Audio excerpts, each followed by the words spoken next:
Good afternoon to all of you. Glad to have you here on this webinar on work and COVID-19 organized by OmegaNet. I'm Lode Goderis. I'm a professor of occupational medicine at the Catholic University of Leuven and also a director of the Occupational Health Service EDW in Belgium. And I will be your moderator for today's session. We have 3 speakers that will give a talk during 15 minutes, and there will be room for 2 or 3 questions, short questions after each presentation. If you want to pose a question, you can use the chat. I will be following up on the chat, and that also will allow the speaker to respond to you if we cannot address your question during this live session.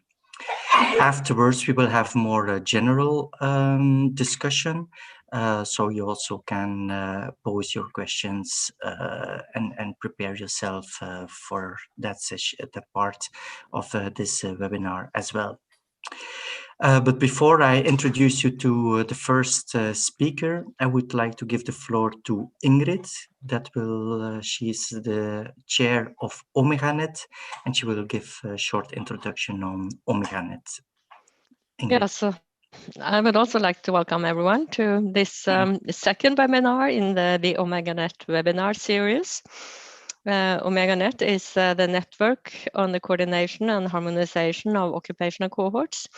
We are a cost action funded by EU, now with about 200 participants from 40 countries, and we have been working together for 3.5 years nearly.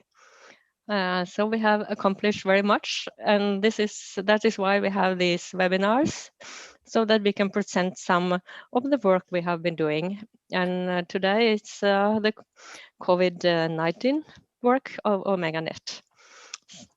I'm so happy for the work you are doing. Thank you. Thanks a lot. Thanks a lot, Ingrid, for these kind words and the introduction on OmegaNet. Now I would like to introduce you to the first speaker, and maybe also to give a short introduction a bit on the why of this webinar and also the work within OmegaNet. Within the OmegaNet COVID-19 task force, we have 3 main tasks. So one is on the creation of standardized COVID-19 questionnaires for occupational research. And that part will be presented by Damien McElvenny together with Vivi Schlunsen. Then next speaker is Susan Peters that will give an update on the COVID-19 job exposure matrix performed by 3 countries. And the last speaker is Kurt Straif, who will present the results of a study we have performed on the recognition of COVID-19 as an occupational disease. The first speaker is Damien McElvenny, so he will give the presentation on COVID-19 questionnaires. He belongs to the research group of the Institute of Occupational Medicine in Edinburgh and also to the Centre for Occupational and Environmental Health of the University of Manchester. Damien, the floor is yours.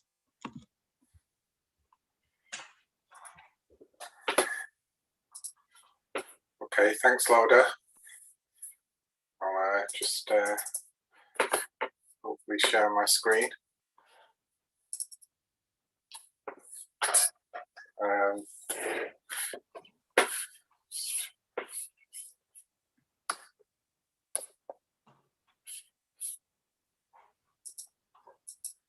Okay.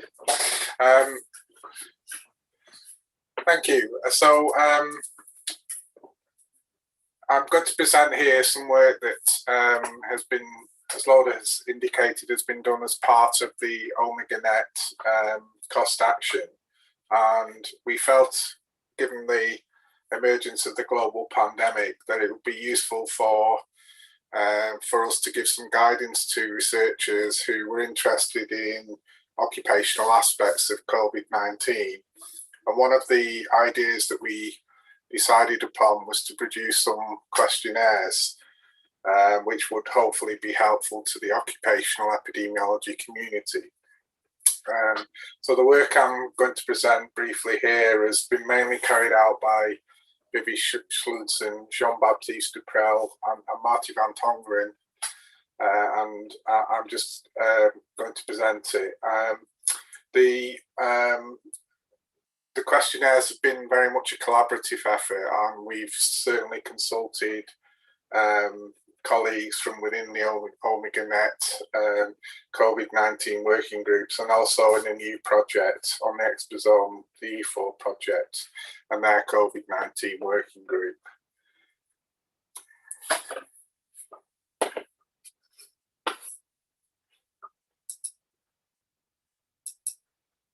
So the motivation is about trying to collect work-related information on the virus and the disease it causes, so on SARS-CoV-2 and COVID-19.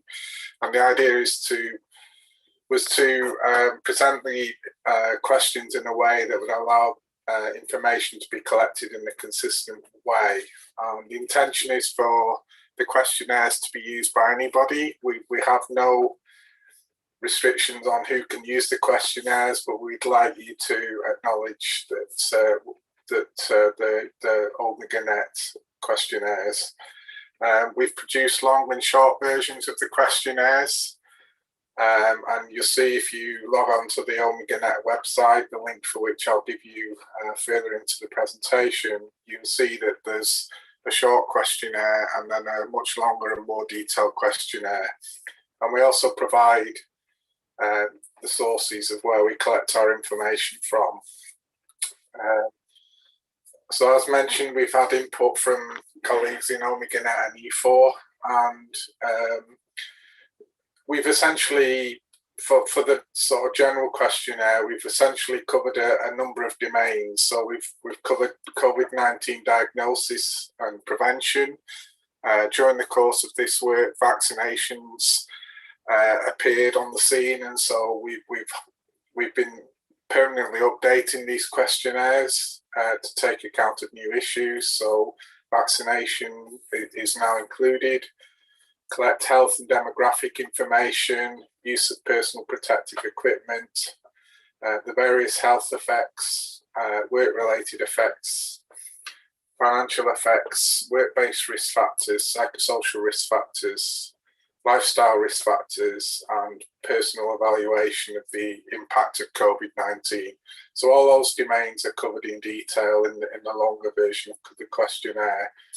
And then Marty has led a small piece of work to develop an occupational questionnaire, which again has also a one-page version, which I'll show you. So the questionnaire on occupational risk factors, as mentioned, there's a short and a long questionnaire, and then the broader COVID-19 questionnaire is a combination of newly developed and existing questions.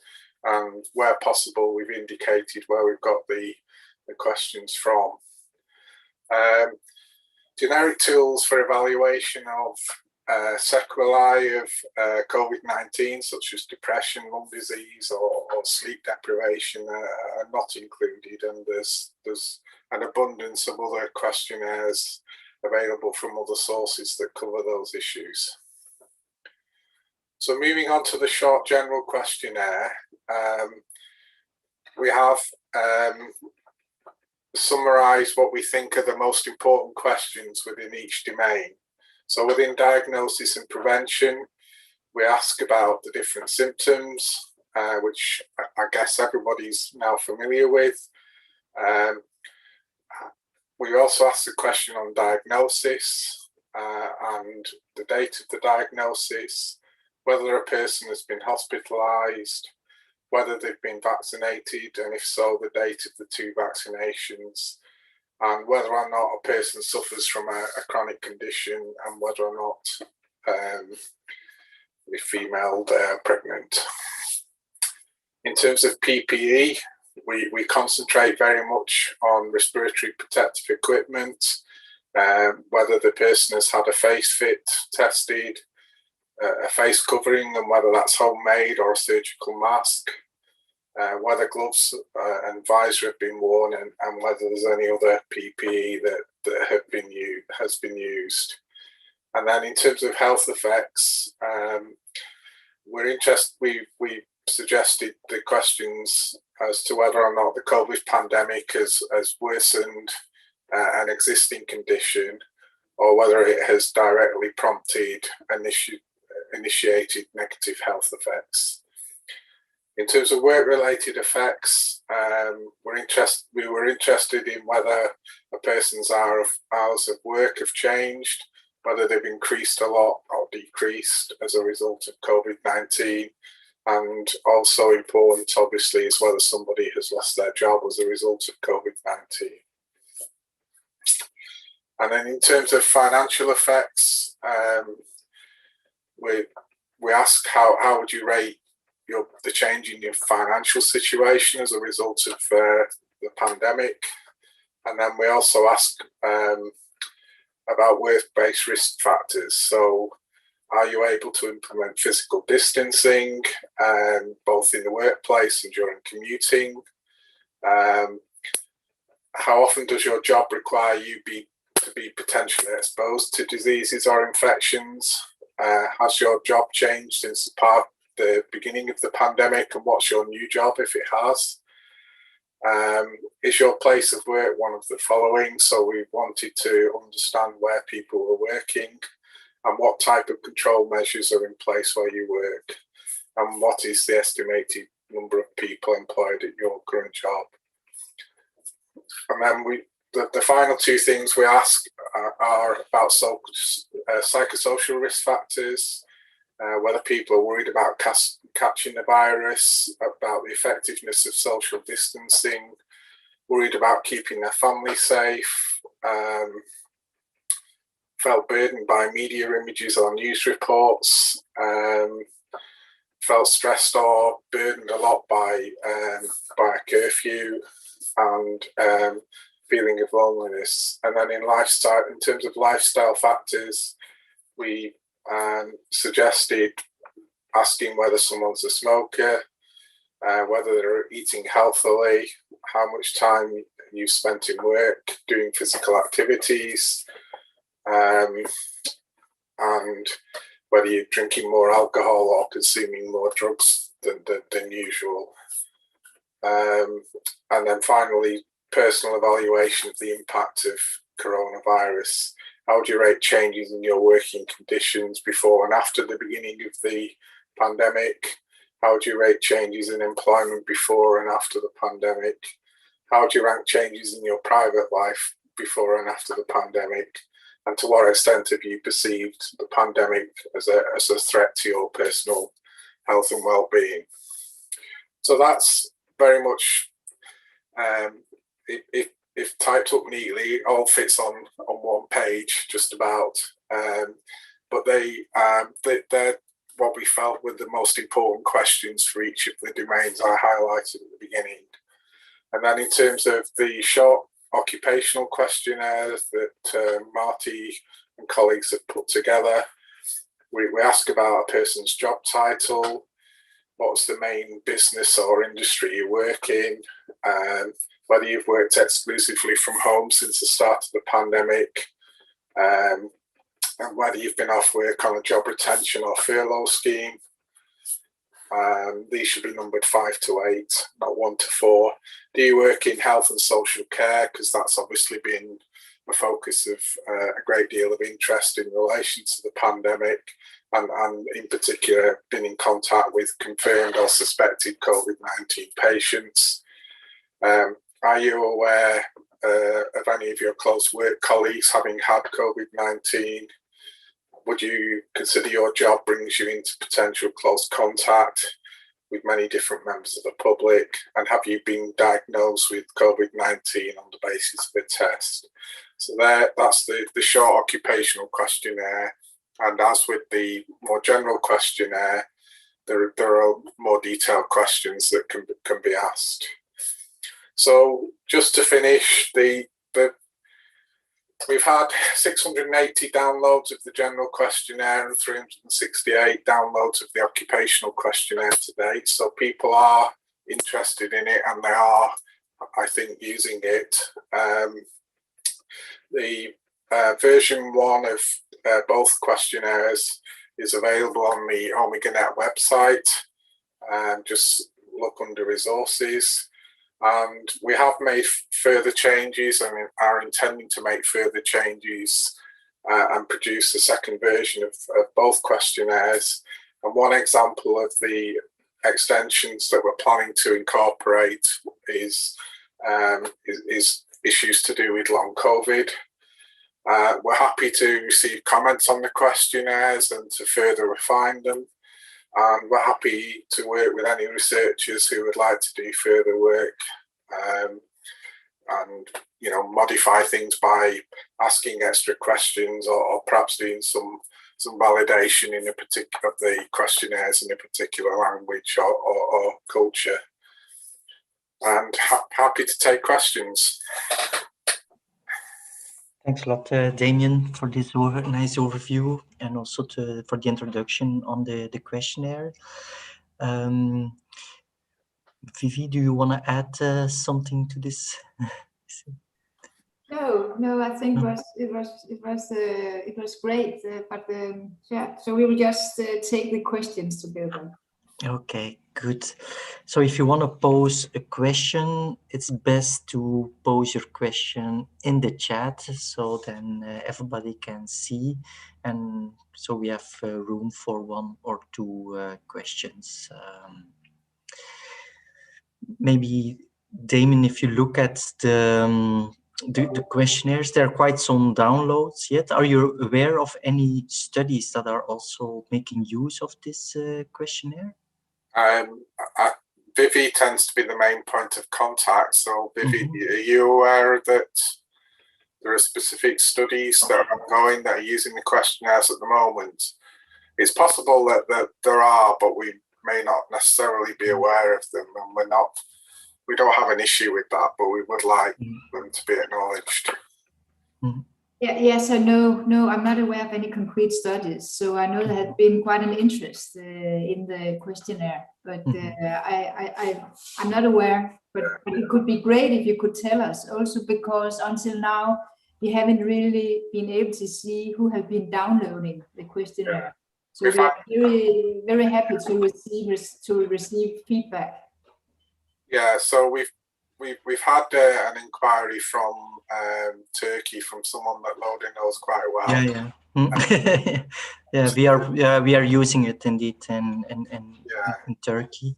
And I've also see here a question from Dimitru. It asks whether this questionnaire can be used also for healthcare workers. So maybe if it's orientated specifically to a specific sector or specific job, or if it's more general. It's a general questionnaire, but there's no reason it can't be used in specific workforces. But you may want to add, if there are specific issues to do with that workforce, you may want to add additional questions. Yeah. Okay, good. And Michelle also wanted to point out that there's a registration form available now to download the questionnaires on the website. And like that, we can collect information about the person who's downloading it. So that will also give a more concrete overview of the interest of people and also of the potential use of it. Okay, good.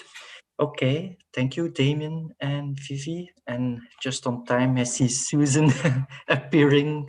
So Susan Peters is the next speaker. She's working as researcher in the Institute for Risk Assessment Sciences at Utrecht University in the Netherlands. She's a specialist in job exposure matrices, and together with colleagues from Denmark and the UK, if I'm not mistaken, you have developed a multi-country COVID-19 job exposure matrix, which you will present now, if I'm not mistaken. The floor is yours, Susan. Yeah, thank you, Lode. I hope you can all see my presentation. Yes, perfectly. Okay, thanks. Yeah, so I will talk about the development of a COVID gem for Denmark, the Netherlands, and the UK. And I really have to acknowledge the other researchers because, of course, I can't do this alone. And we've worked on this with the people that you can see here. And this is, also a combined effort between OmegaNet and some people from the E4 project. And I want to just give you some insight on how we developed the gem today. So our aim was to develop a tool basically to assess the risk of infection by COVID-19 in the workplace, and then at the general population level. So that's why we came up with developing a gem. We've decided to base this gem on the ISCO coding, so the International Classification of Occupations from 2008. It's the most recent coding system. And we defined 8 dimensions of the gem, and these are, and I will go into that in more detail in the next slides. These are 4 determinants of transmission risk, 2 mitigation measures, and 2 social factors.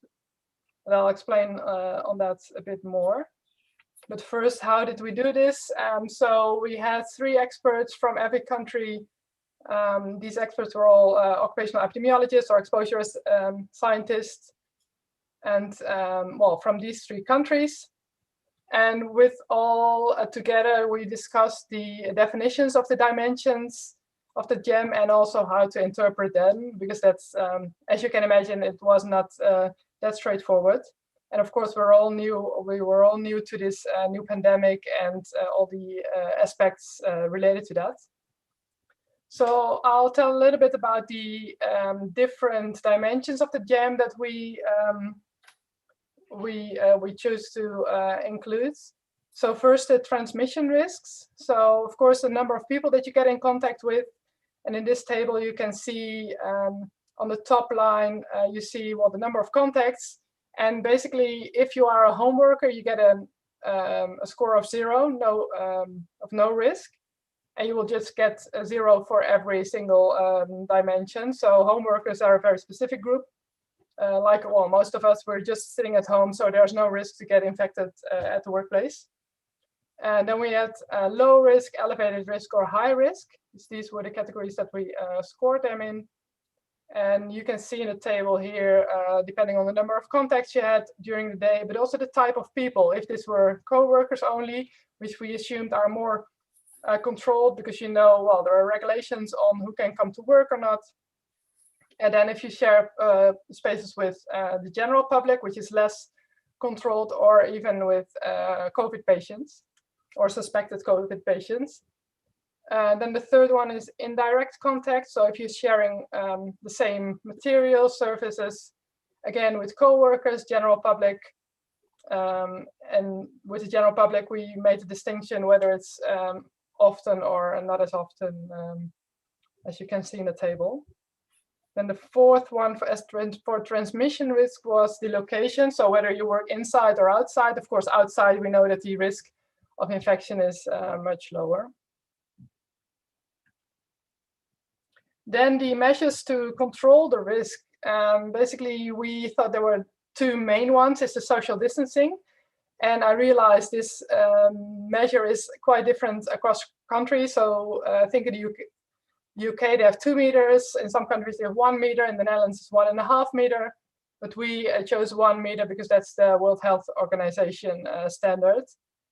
But we all get the concept of social distancing. And then again, whether it's can always be maintained, not always, or never. And with never, we mean that you have a job that you really have to have contact with patients, for example, or clients. And then the second one, from the prevention point of view, is if you had face covering.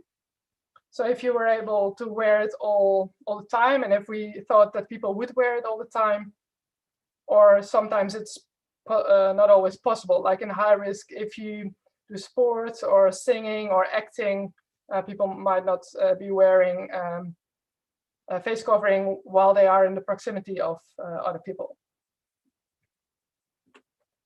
Then third, we had the precarious work dimensions. We focused there on whether there is income insecurity. And we mean that people, well, even if they have symptoms, they have to go to work, otherwise they might lose their job if they have no income. So that might increase the risk. And of course, migrant workers, because they have a vulnerable position and are not in a position to stay at home, or same to the other one. So we assess how many of the certain job would fall under these categories. So like I said, well, we used expert assessment because we had these experts for every country. And one note, or an important note to make is, of course, the world is changing every time, and the governments are making new announcements on further restrictions, or they relieve them again, and this differs by country and over time within a country. So we had to define like the basic state that we would assess, well, make the GEM for. And we defined this as a situation where all the general measures are in place. So you have to do social distancing, washing your hands, face covering, but not with a full, with a lockdown. And I'll just give you a bit of a graphic of, try to explain how we went through this process. And we had quite a few rounds, quite a few iterations while doing the assessment of the GEM. So for all the dimensions, the first step is independent expert rating. So all of us looked through all the ISCO jobs and assessed whether, well, in what score they would get for all the dimensions. Then we had a group meeting and discussed how we interpreted these scores and if we faced any problems. Then we all went back to our own scores and reviewed them, in the light of, well, the discussions we had. Then the third step was per country, the 3 experts came together and came to a consensus for that specific country. And the last step was that one person from every country went to the cross-country meeting and to come to, well, compare the assessments, not to come to one consensus, but just to see if there are systematic differences and if they are real, or if we thought that there are real differences, or different assessments needed for that for those countries. So these were the steps that we took. And I'll just give you some numbers on how well we agreed with each other. So this is for the 6 first dimensions, the 3 steps, and we looked at the agreement between the experts. And as you can see, one pops out as well with the lowest score is the face covering, because we see that like the type of people and the location, it's a very high agreement, but face covering is pretty low, especially in the first step, and I'll come back to that later. Because, well, we had some issues with how to interpret this dimension. So if we look at how we can explain the variance, we also see quite a different picture for the face covering as we see for the other dimensions. So most of the dimensions, the highest explained variance was by job and somewhat by rater, but we see that the face covering was a really high percentage was explained by country. And let me go to this one. You see that it really improved after the second meeting we had. So if you look at the first step, the independent rating, so the agreement for face covering was 0.46. And it improved after, well, getting together and explaining, get a good, well, that we had the same interpretation of the dimension, and then after the consensus meeting, it ended up in 0.7. So which is fairly okay, and I think it's comparable to the other ones. But of course, like always, if you do an expert agreement, an expert assessment, you never have all the experts agreeing fully, which is fine, I think. But it's a nice. We thought it was a nice exercise and to see how these different steps, how these worked.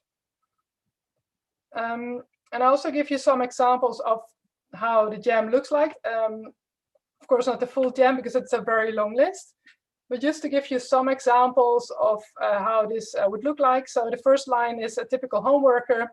Here I've put finance managers, but we can put, well, you can think of a lot of examples of people who stayed at home. And we had a similar assessment for all the 3 countries. So all the scores are 0 because they're home workers. Then nursing professionals, which is an important one as well. We had the same scoring over the 3 countries, which I think is reassuring as well, because these were all set in different meetings and we came up with the same score. So the nursing professionals are all on the highest score, apart from the face covering, where we assumed that they would be able to have proper protection most of the time.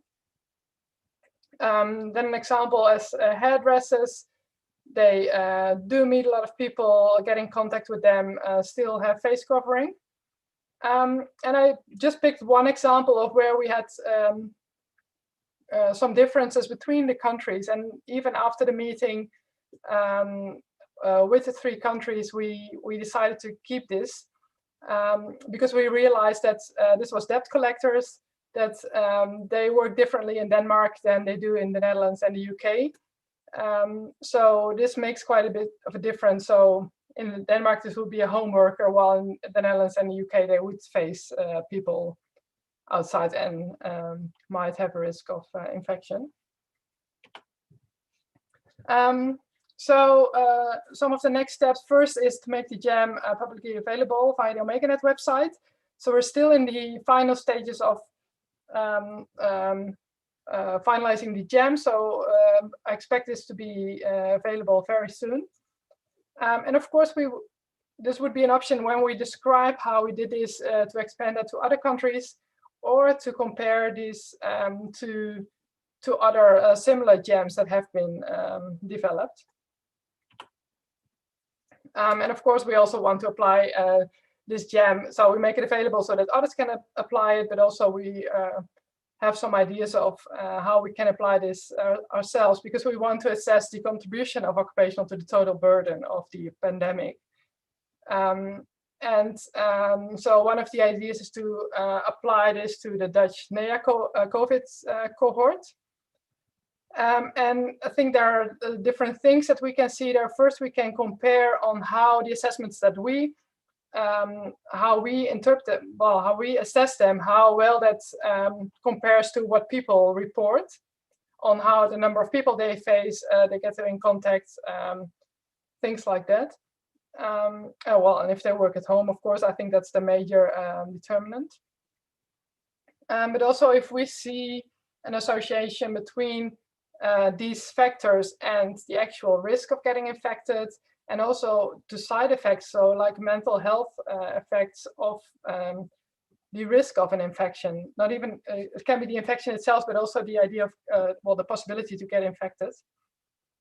And I also want to draw your attention to a very recent editorial that was published, I think, early this week by Sarah de Matthijs, which I really liked, in OEM. And she stressed the importance of that we need to assess the COVID risk in all occupations, not only in specific groups like health workers, but in all occupations, and especially focus on vulnerable groups. And that systematic epidemiological surveillance is needed. And I think with this jam, we can at least do part of, I hope we can do part of this. I thank you very much for your attention. And of course, yeah, like I said before, I would acknowledge the other jam developers, Karen, Alex, Ayuka, Zara, Henrik, Vivi, Karin, Jannes, and Marty. So thank you very much, and I'm happy to take any questions. Thanks a lot, Susan, for the excellent overview and the great work you performed together with the colleagues from Denmark and the UK. I see that Alexis also refers to a French gem.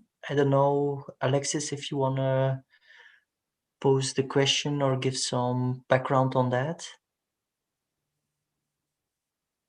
Or maybe all attendants are muted.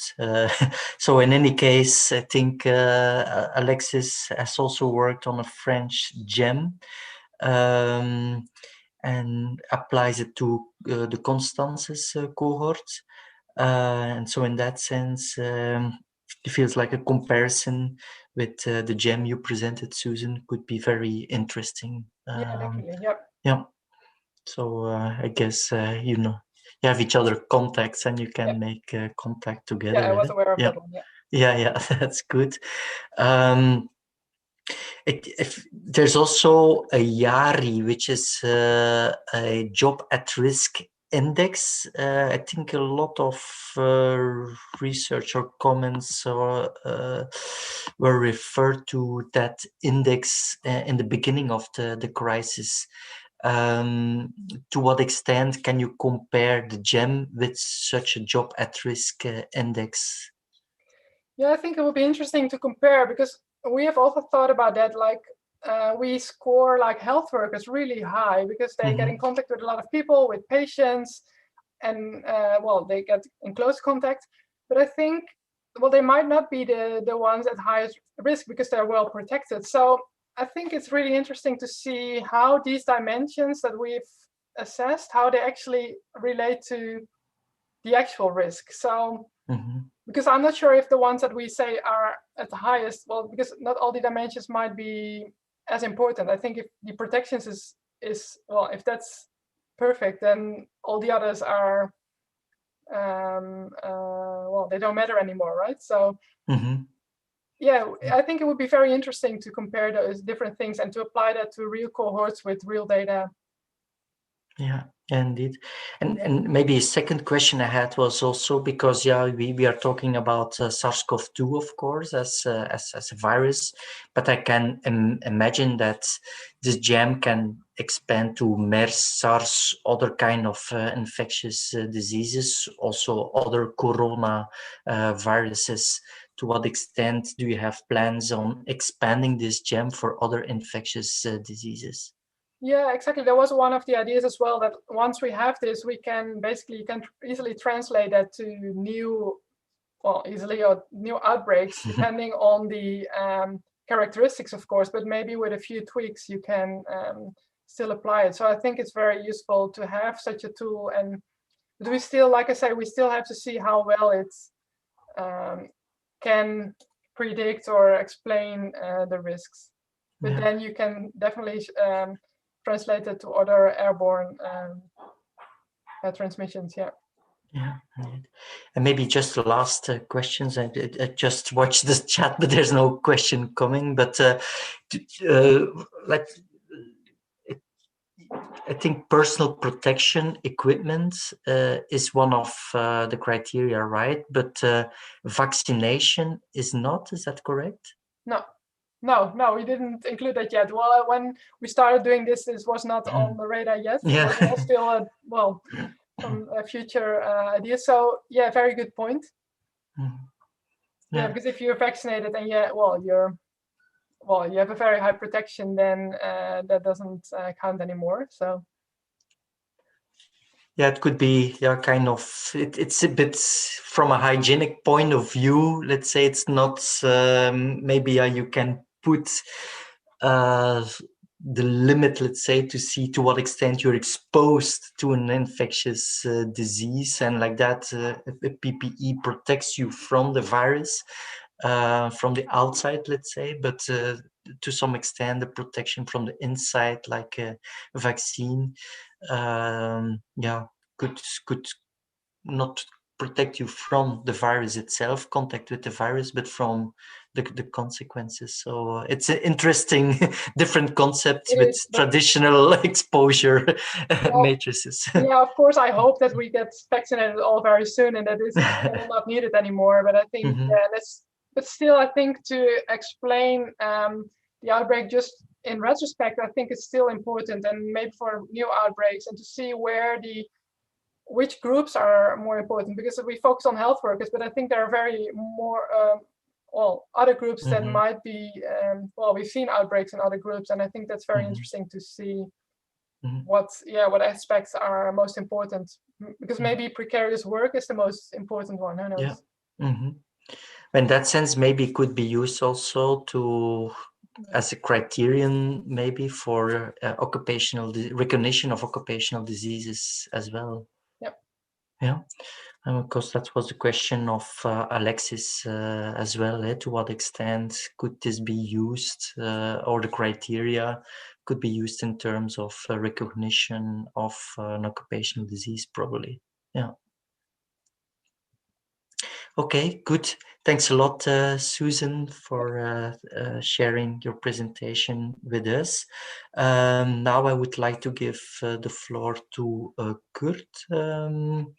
So if you can share your presentation already, Kurt. Kurt Straif will talk about COVID-19 as an occupational disease.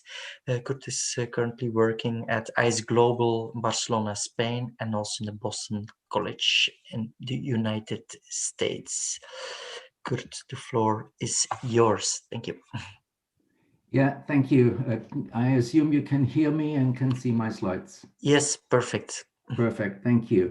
So it's my great pleasure today to report from a little project that we have done. We, as many of those included on the webinar today, and I will make a few acknowledgements on my last slide. It is about COVID-19 as a recognized occupational disease, and this will be the results of a survey among experts across Europe. And this is about how all of that evolved and the methods that we have used. So you know that the last OmegaNet meeting was a virtual meeting, originally planned for Warsaw, but then organized by Porto. And following some of the presentations there, I had the idea that we should perhaps look into the different approaches across Europe in terms of COVID-19 as an occupational disease, in terms of prevention, compensation, etc. And given that we already have in the Cancer Task Group a subtask on harmonization of prescribed occupational diseases across Europe, I asked my subgroup members if they would be ready to switch topic. And there was immediate support overnight from the first day when the idea came up to the second day. And this group of people was joined by several other participants who were on the OmegaNet meeting. So with this new group, we had then several meetings to refine our work plan, our ideas, and also develop a questionnaire. And this questionnaire development was followed by 2 rounds of pilot testing of the questionnaire. Initially, we did this in Microsoft Office Word, but then for the final questionnaire, this Word version was converted to Qualtrics, and that was kindly done by our moderator, by Lode, who put that into Qualtrics, updated it, and also downloaded the results. Thanks again to Lode.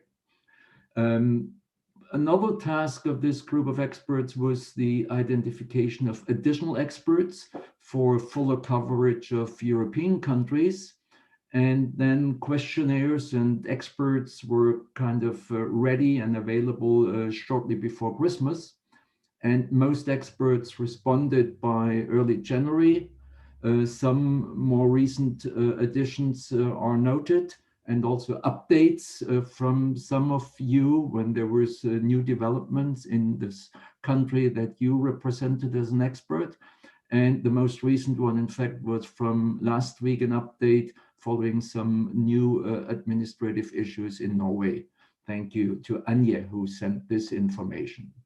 So with this, this is a kind of a quick look into the questionnaire. You can see here on the bottom right in blue, The questionnaire covers 19 items, starting with the type of the national system of occupational diseases, who decides on the general inclusion of COVID-19, but also who decides on recognition of individual claims, if COVID-19 can be recognized as occupational disease or occupational injury, etc., etc. So a long list of questions, and I will not have time to present results for all of these, but only for selected questions.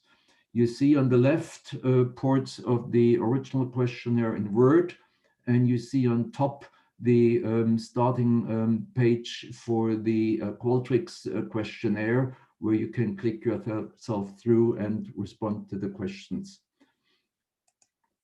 This is our strong response. You can see that those in red are member states of the European Union, and we included all EU member states except for Bulgaria and Lithuania. The ones in green are EFTA member states, including all but Iceland, and then the ones in orange are additional cost eligible member states. And so altogether 35 with a very good coverage of EU and EFTA states. I'll present now some of the results from this questionnaire. And the top one is about the national system of occupational diseases. You need to know that there are different systems. One is kind of a list system that has a list of prescribed occupational diseases, say asbestos-related lung cancer or diseases related to exposure to nickel or infectious diseases, while others are kind of an open system without any list of prescribed diseases. And then there's the mixed system that uses in principle a list system, but also with the possibility to open up for new kind of occupational diseases. And then there's other that don't really fit into any of these well. And this is and one that has a completely open system that is for the Netherlands.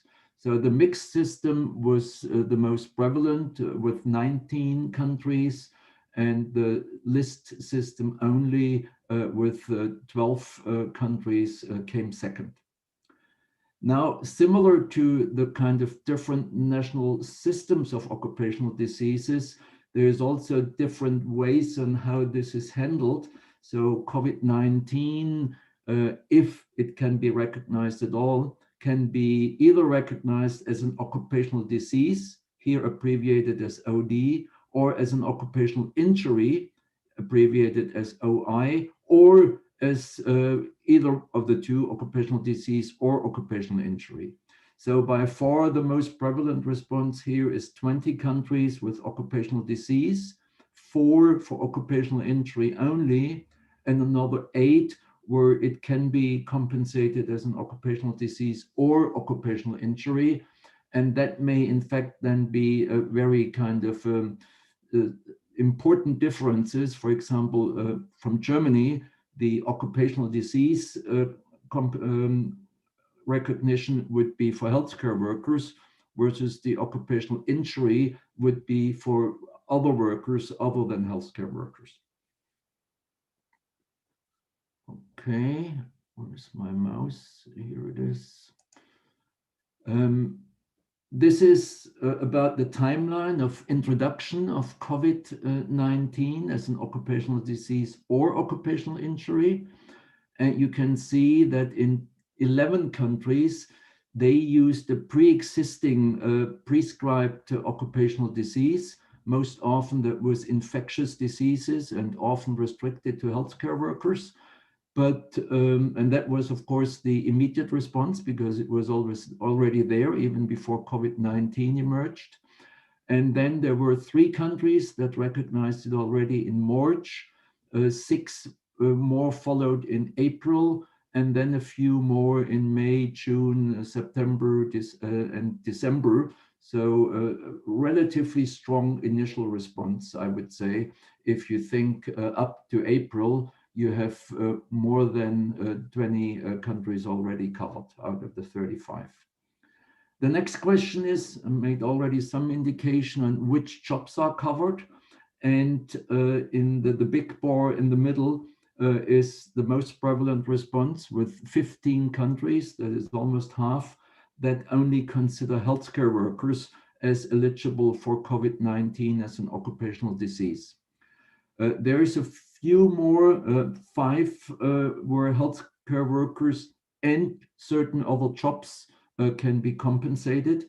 These certain other jobs, you can see in the little additional table on the right, is different by countries. This could be in general essential workers, food store personnel, police, teachers, or teachers only, or public administration, defense, cashier, retail workers.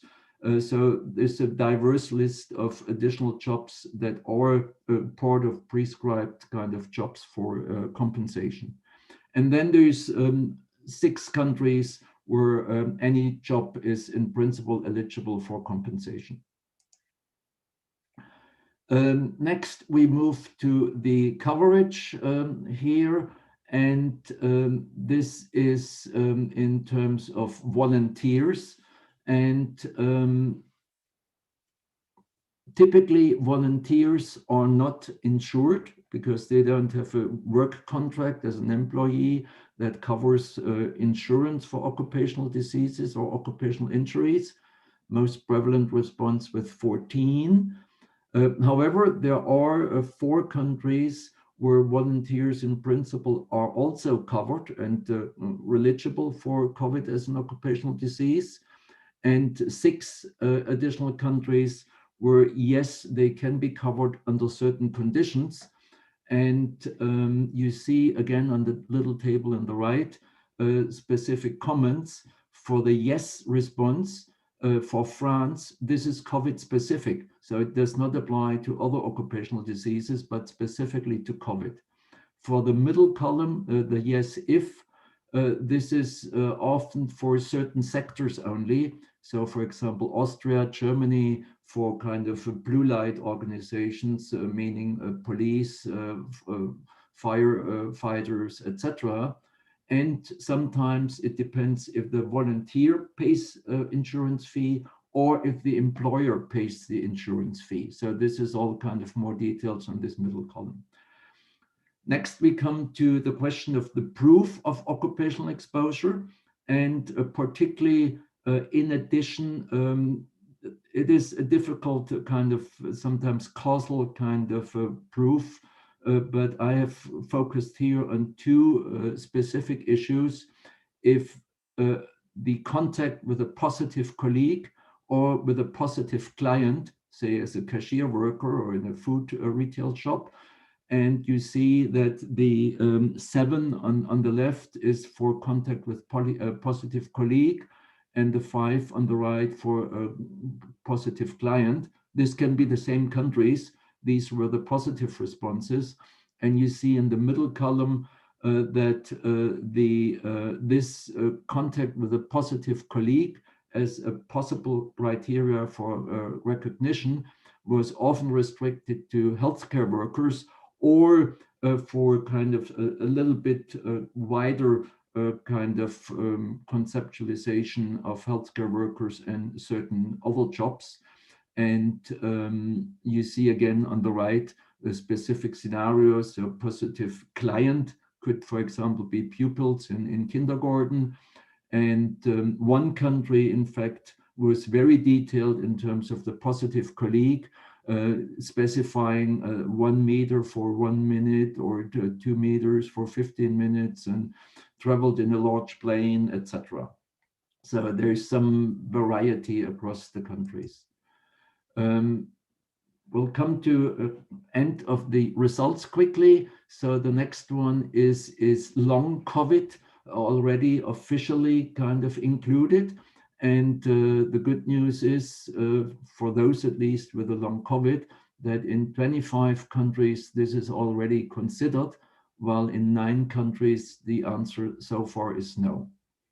Another interesting issue of occupational diseases and occupational injuries is that they are not necessarily only covered at the workplace, but could also cover work at home, telework, or commuting. And you see here that for home office, that in principle, in 21 countries, this is included, while in 8, it is not. For the commuting, in principle, this is included in 16 countries, while in 17, it is not. However, there were also additional comments, particularly in terms of home office. Yes, in principle, but difficult to prove. And for the commuting, interestingly, in one country, it said, in general, yes, commuting occupational injuries are covered, but explicitly not for COVID. An interesting kind of other exclusion. So summarizing, the discussion is clearly different from, say, an occupational cancer as an occupational disease. Think of diesel engine exhaust and lung cancer, for example. Here we have a clear exposure to SARS-CoV-2 and with a clear specific response as a disease, as a COVID-19. So that reminds us of the Kochler-Henle postulates on causal inference in biomedicine. But often there are presumptions with a restriction to healthcare workers, or sometimes there are restrictions for types of jobs where the relative risk is more than twofold with regards to the general population, which is based on that idea of probability of causation being above 50%, which is a flawed concept. But in this context, one could consider, for example, bus drivers, teachers, for example, from results from the UK, but clearly more research is needed. Also, with regard to the likelihood of place of infection, I mean, we all know of meat workers who had been at particularly high risk, but also it is sometimes difficult to disentangle if the exposure was at work or on common transport from housing to work, or even in these community housings for these meat workers, because this is often precarious work and is often not insured. So there is, of course, many more subtleties beyond these numerical results. And then, in addition to the kind of twofold increase of risk, there is, of course, also individual cases where there is a clear casuistic evidence of exposure at work, commute, or home office, but this is difficult to capture in the legislation. So in terms of conclusions, there are different systems of occupational disease in context of national or EU social security systems. Some systems were very flexible, others responded very quickly, but some have not yet responded and included COVID-19 as an occupational disease. There's different ways for inclusion as OD or OI. Some also include, at least theoretically, the coverage in commuting or in home office. I have not had time, and it's very kind of a difficult topic, but very important one in terms of the benefits, because this needs to be seen in the context of the national system, because often it's incremental to other pillars of the social security system in terms of healthcare, pension, unemployment, long-term care, etc. The data here are not for research, but in support of perhaps a better harmonized policy at a higher level. But research, as building on the 2 previous presentations from Damien and Susan, may be needed to further develop, particularly job-based causal criteria, but also definition of long COVID, etc. With this, I would like to thank the many experts who enthusiastically helped and to support that.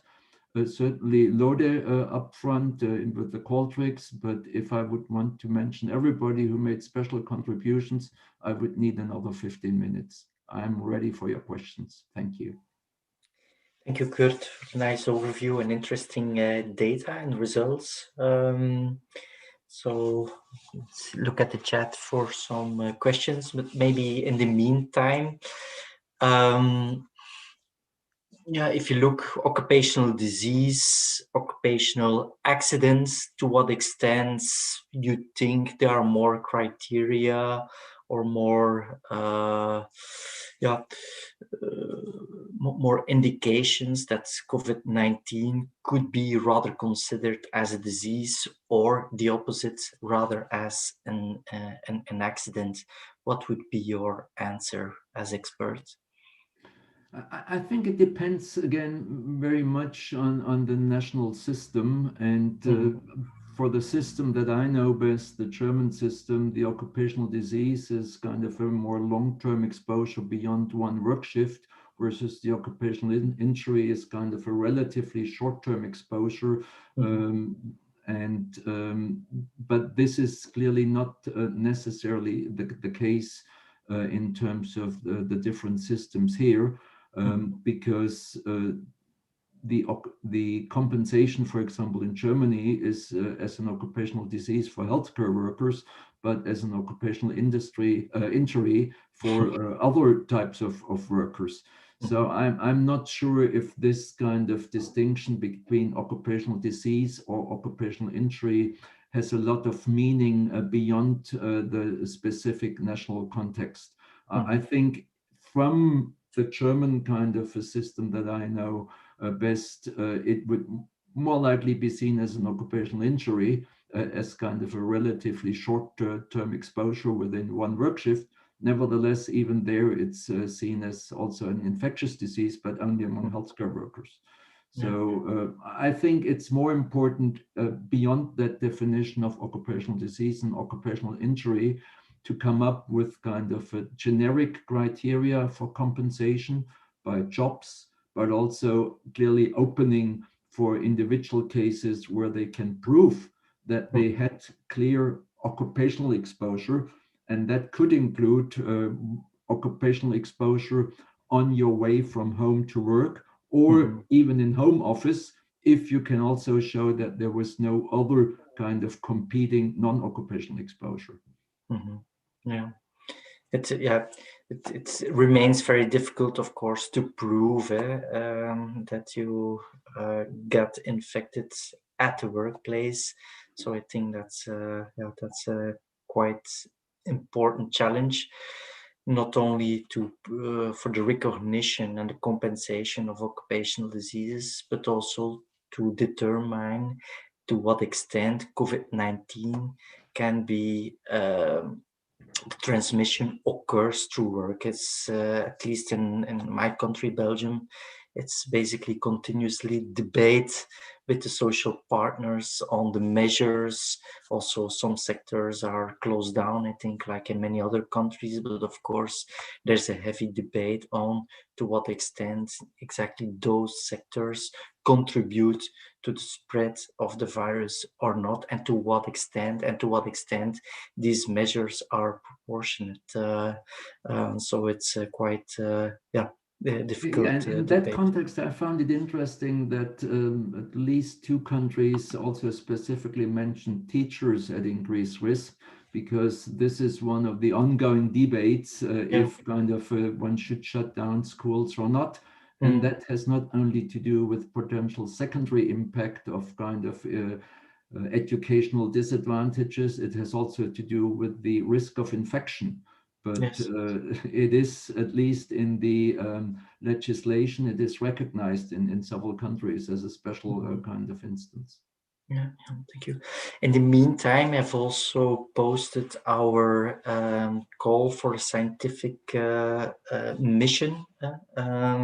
So we are actually looking for 2 to 3 young researchers that are interested in doing further studies on COVID-19 transmission through work.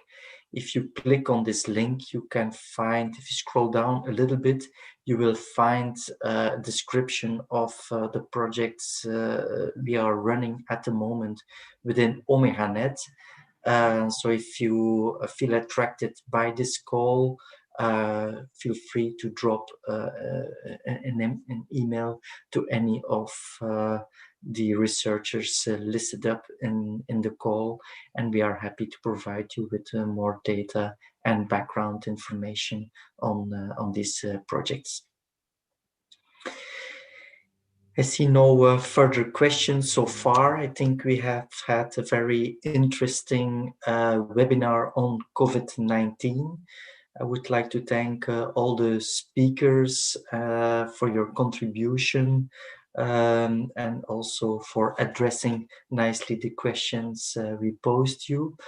I think it's a good moment probably to close down the webinar for now. I don't know, Ingrid, if you want to add some final words. Yes, thank you everyone for very interesting presentations here, and I'm sure many of the participants in this webinar also found this very interesting and relevant and important to what they can do and bring back to their own countries. I will just remind you of that there are other webinars coming up. You can just look at the website of OmegaNet, where you can find more webinars. So the next one will be 11th of May, assessment of the quality of exposure assessment for epidemiology. I think this will be also a very interesting and important webinar, starting at 2 o'clock, not at 4 o'clock like this one. So thank you so much, everyone, and have a nice evening.